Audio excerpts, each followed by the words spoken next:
Pagbasa mula sa banal na ebanghelyo ayon kay San Lucas. Nang panahong iyon, may nagtipon-tipon na makapal na tao at dumagrasa kay Jesus buhat sa lahat ng lungsod. Sinabi niya ang ganitong talinhaga, lumabas ang may isang nanghahasik upang ihasik ang kanyang binhi.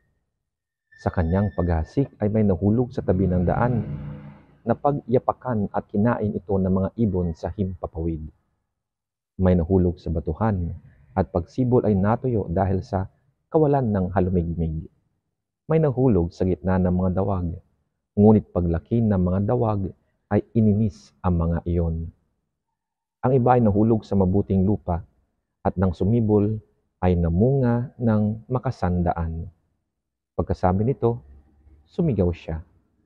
Ang mga may tenga ay makinig. Tinanong siya ng kanyang mga alagad kung ano ang kahulugan ng talinhagang ito. Sumagot siya, sa inyo ay pinagkaloob na matalastas ang mga hiwaga ng kaharian ng Diyos, ngunit sa mga iba ay sa pamamagitan ng mga talinhaga. Tumingin man sila ay huwag makakita, at makinig man ay huwag makaunawa. Narito ang kahulugan ng talinhaga. Ang binhi ay salita ng Diyos. Ang mga nahulog sa tabi ng daan ay yaong mga nakinig, ngunit pagdating ng Diablo ay inalis ang salita sa kanilang puso upang wag silang sumampalataya at maligtas. Ang mga nasa batuhan ay yaong mga nakikinig ng salita at masayang tinatanggap ito, datapwat hindi nag-uugat. Sumampalataya sila sa sandaling panahon at sa panahon ng pagsubok ay tumitiwalag.